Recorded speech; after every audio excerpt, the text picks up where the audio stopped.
Hello Kitchenatex, welcome to my channel. Tayo ngayon ay gagawa ng napakasarap na chicken empanada. So para laging updated sa ating mga recipe, just follow and subscribe. So umpisahan na po natin. So today gagawa tayo ng empanada. Chicken empanada po yung gagawin natin. So ang ating mga ingredients ay meron tayong all-purpose flour. Tapos yung ating cold butter. Yung ating cold butter ay hiniwa na natin into cubes. Meron din tayong salt, sugar, baking powder. Meron din tayong egg. Tapos yung ating ice water. So ngayon lalagyan na natin yung ating salt, yung ating baking powder, tsaka yung ating sugar. So, atin lang siyang imimix. Kung may ano kayo, food processor, maganda pong gamitin yung food processor. So, ngayon gagamit muna ako ng food processor, pero pwede rin kayong gumamit ng ganito. Kasi minsan tinatamad ako sa food processor kasi ang daming lilinisin. So, ganito lang yung ginagamit ko. Hindi ko siya ginagamit ng direct hand tong ating butter kasi madali siyang mag-melt kasi mainit yung kamay natin. So, ngayon gagamit muna ako ng food processor. So, dito sa ating food processor, lalagyan na natin yung ating flour.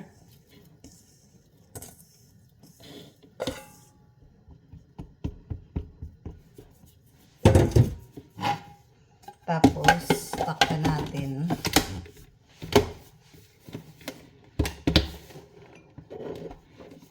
Yan. Ngayon, maglalagay na tayo ng butter. Akin muna tatakpan saglit. Tapos, ang paglagay natin ng butter ay hindi sabay-sabay.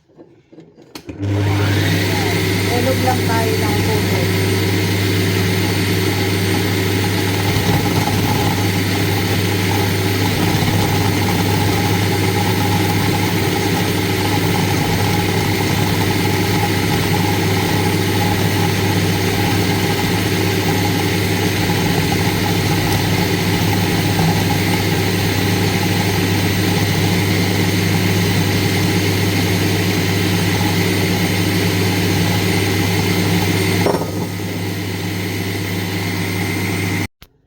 So, ito, na-mix na natin yung ating butter sa ating flour. Makikita nyo na powder siya pero hindi siya nagdidikit-dikit pa. So, ngayon mag-start naman nating masahin. At ilalagay naman natin yung ating ice water at yung ating egg. So, dito naman sa ating ice water ay ilalagay na natin yung ating egg. Yung egg ko, malamig din yan. Galing din siya sa ref. Kaya malamig na lahat yan. Imimix lang natin mabuti.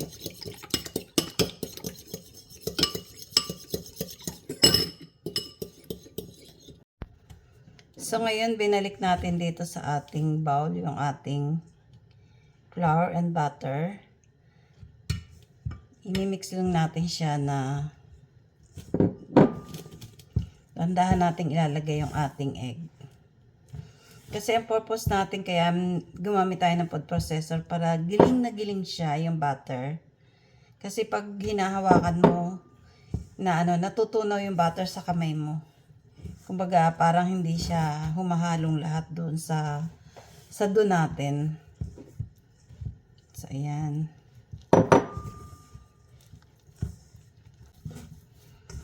So ngayon ilalagay natin ito sa cling wrap. Tapos, lalagay natin sa ref chill natin siya ng mga 1 hour.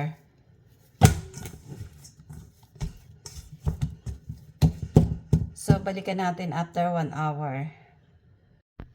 So, ngayon gagawin naman natin yung ating pang peeling. So, meron ako ditong chicken na hinimay-himay na natin. Tapos yung green peas, pero may kasama siyang corn kasi ito yung mix. Wala kasi ako yung pure na green peas lang. So masarap din naman yung may mais. Tsaka may carrots to at tsaka paprika. O yung, ano nga ba yun? Yung bell pepper. Tapos, meron din ako ditong garlic, yung raisin, at saka onion. At syempre yung ating salt and pepper. At saka, lalagyan natin ng konting soya sauce na panimpla lang. So, ngayon, magigisa na tayo. So, ngayon, lagay na natin yung ating garlic.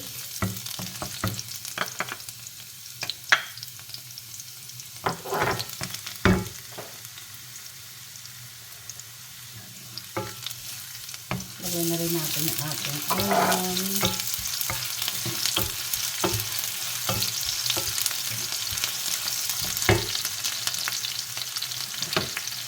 Lagay na rin natin yung ating chicken.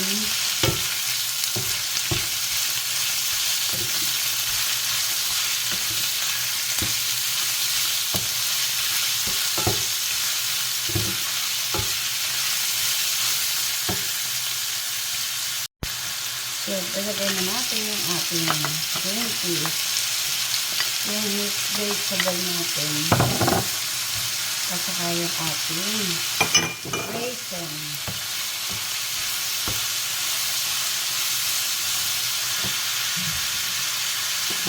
So, ang ilalagay ko po ay light sauce lang. Kung wala kayong light sauce, patis na lang yung gamitin nyo. Kasi lang. Kasi gusto ko may patis.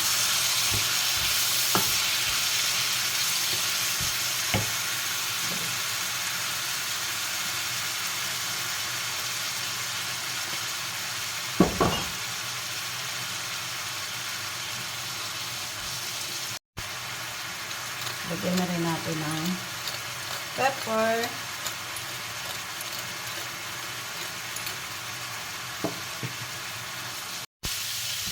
So ito, malapit nang maluto yung ating pang siling.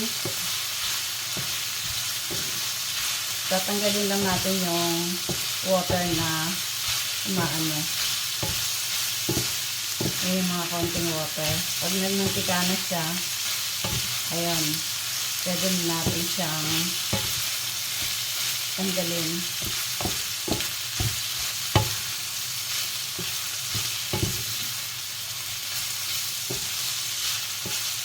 So, ayan, luto na po siya.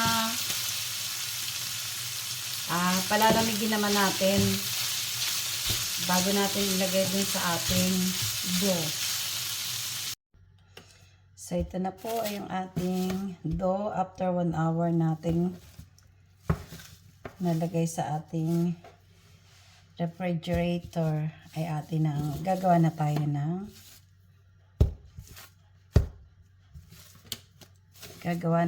empanada.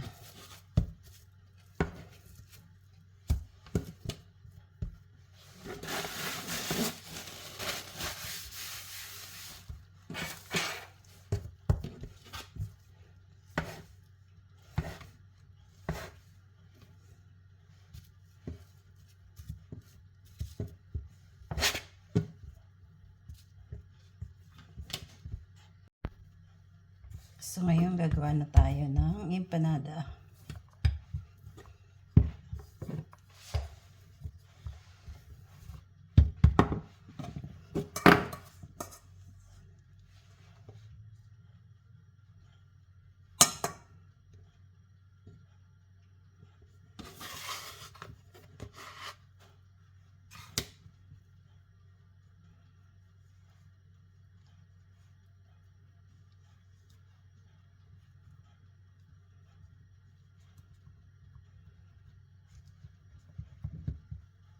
Tapos, ilalak natin doon sa dulo.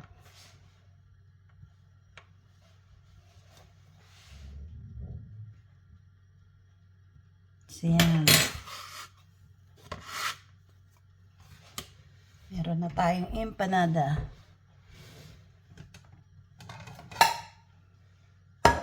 Lagay natin dyan. Dahil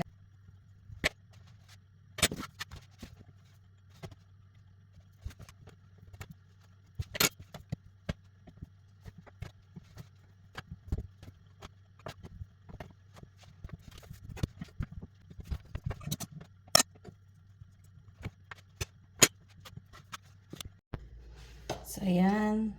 Try na natin magprito.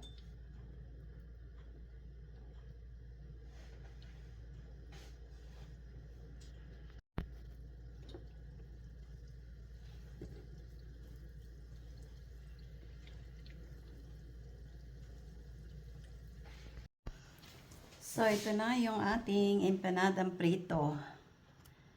So, ayan. Iiwasan nyo po na bumuka. Kaya kailangan, paglock nyo ng tinidor, kailangan madiin. So, ayan, titikman natin yung ating empanada. So, ayan po yung ating empanada. Yung chicken.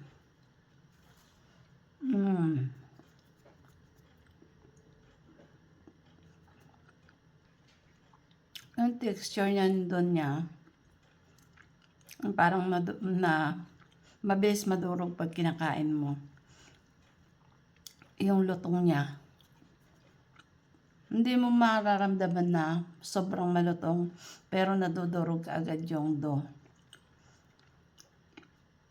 Ang sarap niya talaga. Promise, masarap. Do pa lang, sapat na. Ano pa yung may chicken, may siya nagbigay ng flavor. Ang sarap niya talaga.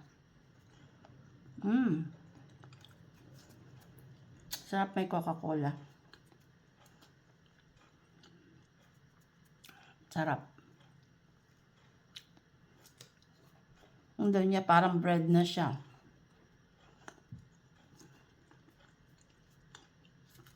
Huwag niyong pababayaan na bumuka. Kaya kailangan diin na diin yung tinidor. So, para lagi pong updated sa ating mga recipe, just follow and subscribe. Thank you for watching!